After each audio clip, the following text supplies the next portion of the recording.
Someone asked, why do you think majority of the skincare industry and or community doesn't like Dr. V? Ooh.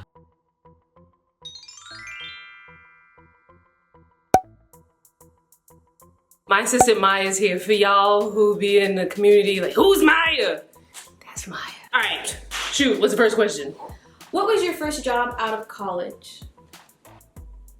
Out of college, because I had a job in college that I worked part-time that hired me full-time when I graduated. So when I was in college, I worked as a teller for like 6 months, got promoted to a person who like sells you bank accounts and stuff like that. So that was my full-time job out of college. And I kind of hated it. Really? Yeah.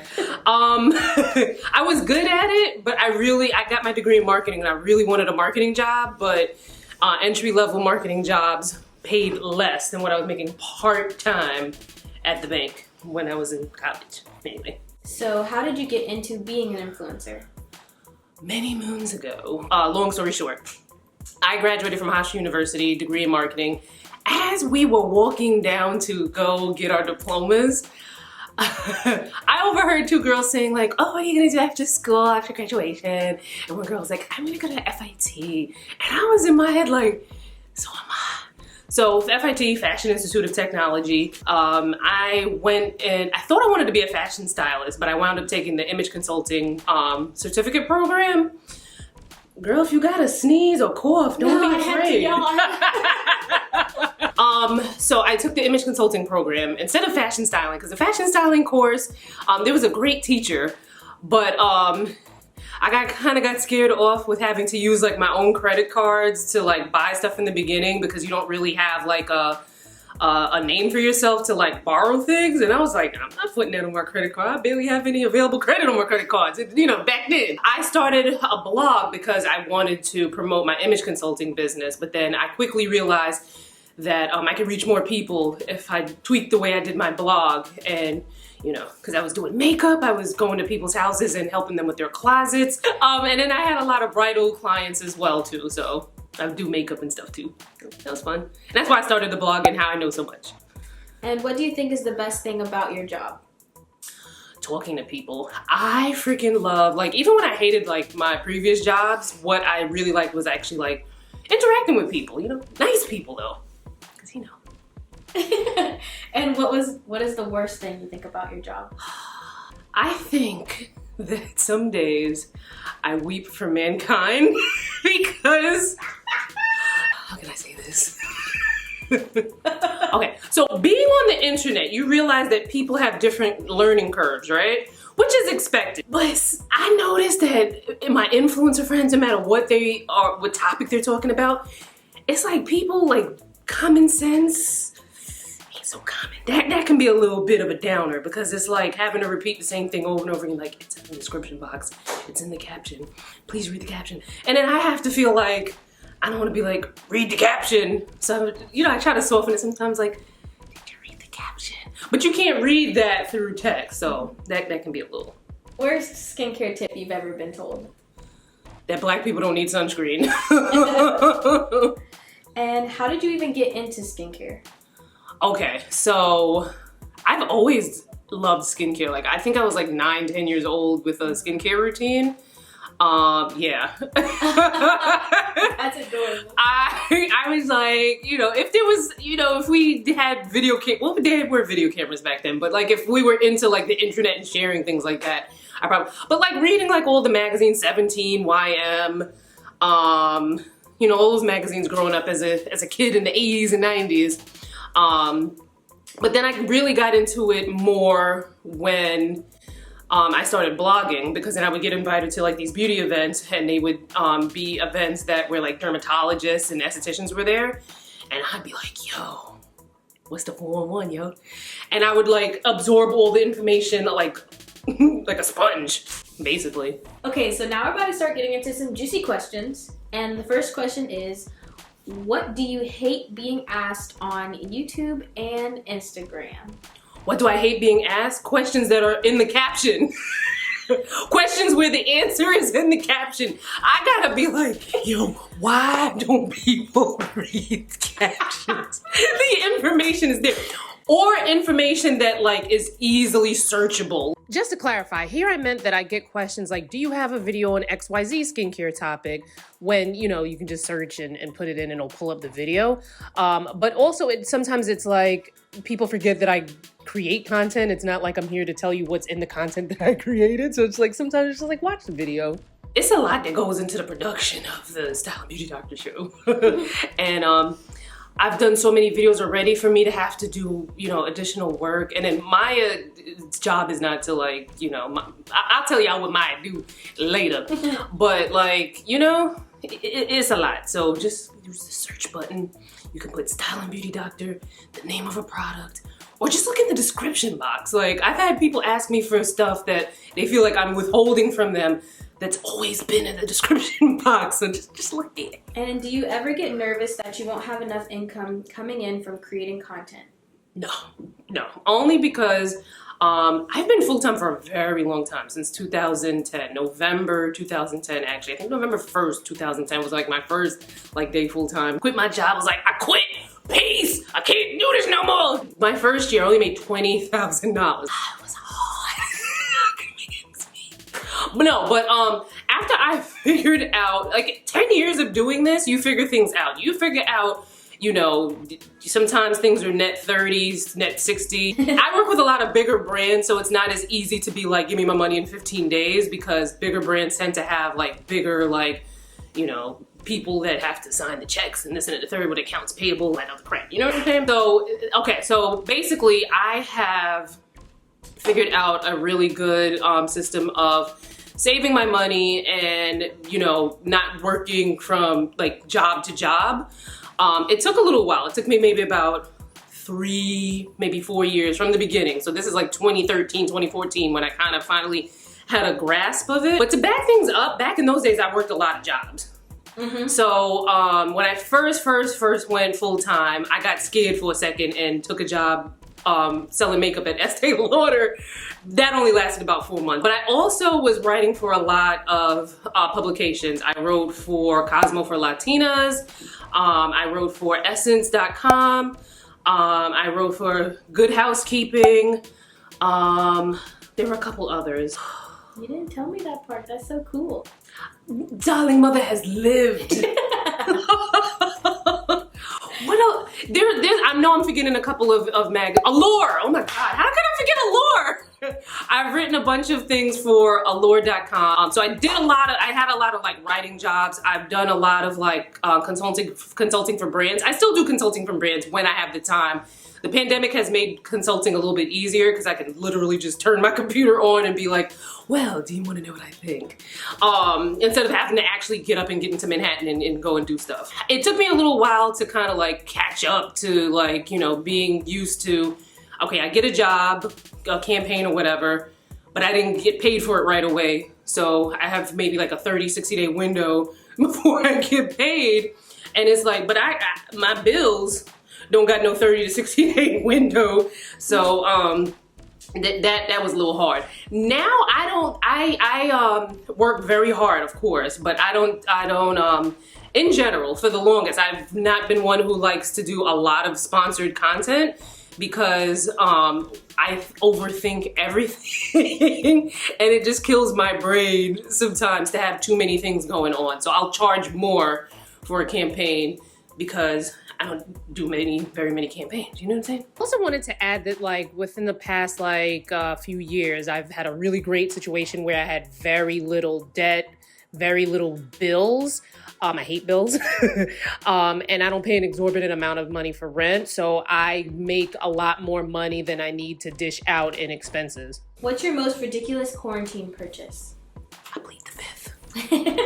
Have you seen that? Isn't that from Dave Chappelle? Yes. I'm surprised you knew that. Listen, man, these Gen Zs don't, you know, they don't be knowing sometimes, but they be knowing. Someone on Instagram said that they are considering buying a wig, but do they stay on during you know what? Can you imagine your wig like falling off though? All right, so here's the thing, right?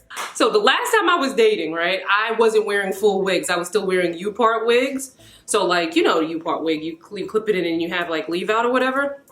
This is a full wig, and I feel like it looks a little wiggy, but we'll see when I look at this footage back. Maya said I don't look wiggy, but sometimes the camera got a different eye than other people do. Anyway, I've never had, like, I've had clip-ins and stuff like that, and all kinds of ponytails during the do, and those haven't fallen out. But not to get y'all all up in my business, since I have been wearing full wigs, which has only been maybe about a year. I don't know, I haven't had any personal experience, but this wig in particular has a strap in it, so I think it would be kind of hard unless, like, you know. Someone asked, why do you think majority of the skincare industry doesn't like Dr. V? Oh, okay. So they're not asking what I think of Dr. V, they're just asking why the majority of the skincare community doesn't like Dr. V? Mm-hmm. Okay, so I guess it depends on who it is that you talk to, right? I enjoyed watching videos from Dr. V in the past, right? She's very, like, charismatic. She's, you know, fun to watch. And, you know, the content she was given was very interesting. The one thing I would say is that sometimes she would say things and I'd be like, wait a minute, that's not what I heard. But she would come back and, like, clarify what she meant and, you know, what have you. I stopped watching her channel after a while. I don't remember why I stopped watching her channel. I don't know if it was that the videos weren't coming up in my feed and it's kind of like an out of sight, out of mind kind of thing. But I think sometimes because, like when I said, it depends on who the person is. If it's someone who does not have skin of color, they don't understand that our skin is different from theirs, right? And some people get aggressive about it. Case in point, someone left a comment on one of my videos. I have the vitamin C guide for black skin, right? And someone commented, for black skin, this should be for all skin. Like, they all lives mattered, my vitamin C video, right? So it could be some of that, right? That they don't like the fact that she specifically calls out skin of color because they don't understand. They think the world revolves around them, but they don't understand that our skin is different and that we can, you know, we can get hyperpigmentation pretty easily depending on, you know, what's what, right? And not everything is, like, catered towards us. One person said, from what I know, people believe that Dr. V tells her subscribers to stay away from certain ingredients that work for all skin types, dark or not. I did remember feeling like certain things that she would say would then start to, like, come into my comments, right? Like, it got to a point where people were saying, like, oh, chemical sunscreens are bad, this and that and the third, Dr. V said, blah, blah, blah, blah, blah, blah. And, like, from my understanding of things, you know, that wasn't the case. And a lot of times, I think people were taking what she was saying and either maybe not watching the clarification video or taking what she said and making it into, like, something that bigger than what she actually really said. So I think there's a lot of that in there. But I definitely have to say, like, some of the things that she has said in the past about sunscreens, glycolic acid, which I do remember watching a video where she clarified what she meant by glycolic acid. I can't think of anything else, but I remember glycolic acid and chemical sunscreens were, like, two big ones. And it, like, you know what I mean? Like, if people keep coming to you like, oh, we shouldn't do this, that, and the third, it's like you have to kind of debunk some of the things that people are saying, right? Yeah, I do appreciate what she, you know, the platform she has built for skin of color, but I can see where it can kind of feel like perhaps it's kind of like, all, you know, this is bad, use my product. I can see that point of view. And so on a lighter note, yes, someone did ask, will you ever come out with your own skincare line and or sunscreen? I would love to, right? But I would also love to have, like, a single train of thought where my mind isn't, like, all over the place. If one day I can sit down, because there's a couple of people that I would love to talk to who have their own skincare lines that I would love to talk to about, you know, people I actually know that, like, I've worked with before and stuff like that, where I wanted to, like, kind of, you know, get some information on how to start it, I kind of understand what to expect. Now, the thing with sunscreen, from my understanding and the years that, you know, I've been in the industry, sunscreens are hard to formulate, so I would have to put a push pin on that one. I really do want to do it because you know, the kind of goals that I have set for myself, it's, you know, it's above me, it's beyond, you know? It's, you know, I got some pretty big goals for myself, and I think a product line would help me get to my goals. So. Someone asked, also, do you know anything about Mad About Skin? This guy seems to come out of nowhere at the beginning of the pandemic, and now he's coming out with his own skincare line, when influencers who've been doing this for years haven't. I really don't know what his background is, and I can't find any information. Oh, I'm not gonna know any information. I don't know. I actually enjoyed watching his channel. I wouldn't even like compare it to like, you know, other influencers who have been there longer, don't have skincare lines. Yeah, we don't know what like influencers like goals are and things like that, you know, what they're doing outside of YouTube and whatnot. But, you know, if he's coming out with a skincare line, you know, we don't know who he was beforehand. Maybe that was his plan altogether, was to come on YouTube, grow a community, and then sell his skincare line to that community. I don't got no problems with that. That's freaking genius if you ask me. But, you know, there also is the issue of like certain people having a complexion for the elevation that makes it easier for them to do things. So there's a little of that in there, but I don't know the man to, you know, I don't know any dirt on him if that's what you were asking for. But, you know, more power to him. And this is the last question. Why do so many beauty influencers wear their wigs crooked in their videos? Oh my God, is she talking about me? Let me tell you something. Oh. No, that was my mouth. I was like, oh, my. Let me tell y'all something about me. I can only speak about me, myself personally. I don't think I've ever seen anyone with a crooked. Who you watching? No, actually, don't tell me who you watching, because don't get that messy here. Like, we can get a little, like, we can teeter-tatter, whatever the word is, on the messiness. I don't like full blown out messy. As a matter of fact, I think I scanned through the comments, and 2 people said, I can't think of a messy question. Does that mean I'm not messy? And I was like, yes, that means you're not messy. I love that. Yeah. Personally speaking, right? It's hard. I think there's this misconception that all black women know how to slay some hair, and if you don't know how to slay some hair, then there's something wrong with you, right? I feel like we need to give each other some grace, because we have no clue what people are going through, and you know what, we don't know, right? So for instance, for me, right, when I first started getting into wigs, I would like film a whole video, and then I would look back at the footage and be like, oh shoot, you can see my legs. But you wanna know something? I ain't refilming that video. The only time I will refilm a video is like if there's something like crazy, like sometimes there's been like things on my mouth and I've had to refilm the video, because you know sometimes when you don't have enough, you're not drinking enough water, which can be the case when you're filming a video and you're like moving your mouth like this. That is extremely distracting. But I feel like there's been times where my lace has been like showing, and I've actually called it out. I'm like, look, if you see some lace, give us some grace. Because it's like, that's one of the things that's where it's like a little hard being on camera and stuff. Because some people will be like, oh, if you gonna come on camera, you need to be camera ready, and you need to be dressed to the 10s or to the 9s. Is it dressed to the 9s or is it to the 10s? 9s, I think. Dressed to the but 9s. 10s are higher. I know. But dressed in the, okay. So you gotta be dressed to the 9s. You know, you can't have anything wrong with your skin.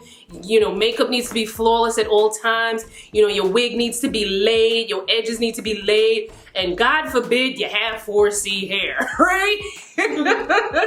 So I think that's one of the things that's really hard, specifically being a black woman on the internet, where it's like, you try to find community amongst other black women, and then it's like, I'm home, and then someone's like, your wig looks terrible. Why do you wear your hair like that? Your makeup looks horrible, all right? And it's just like, ouch. So I feel like we need to give our sisters some grace, right? So for me, if you've ever seen my lace was crooked in a video, it's probably because by the time I noticed it, I had finished recording that video and I was not gonna record it again. For other people, I don't know. It is not that easy to see things in the viewfinder, because for instance, I'm shooting with a 24mm lens, right? The camera has to be pretty far away from me. Like, look, I'm reaching my hand here and I still haven't touched the camera lens. So the camera has to be pretty far from me. I can't see myself there. And what I see in the mirror might be different from what's in the like viewfinder thing. So to answer your question, I don't know. Is it my wig that has been crooked? I don't know. This wig is, I feel like I need to cut more hair off of it. I don't know if it's like the way that it's styled or whatever, but this is like a new version of the Danny wig that I usually wear, the other wig that I usually wear. And you know, it takes a little time to get acclimated into some hair. Now I'm pretty sure another like thing that can come out of this question is like, well, why do you wear wigs? Why don't you just wear your natural hair? You see how we gotta be on camera all the time? Who got time? I don't. Who has time to be combing hair? And y'all looking for slayed edges and finger waves and baby hairs and hair all the way down to your butt. Like, y'all looking for all of that? Who got time for that kind of stuff, right? I don't. So, I don't know why that wig, I don't know if they see that their wigs are crooked. Maybe that's the way that they like the hair.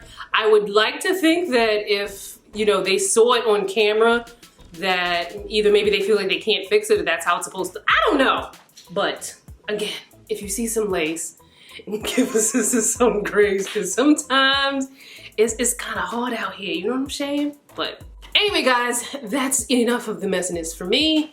Follow me on social. The links will be in the description box. Make sure you check out my other videos because we don't just mess around here. We talk about hyperpigmentation, we talk about sunscreen, we talk about in-office procedures at the dermatologist and the esthetician. There's a whole bunch of lit stuff up in here, particularly for skin of color. So make sure you check that out, and I'll see you fine folks in my next video. Bye, guys.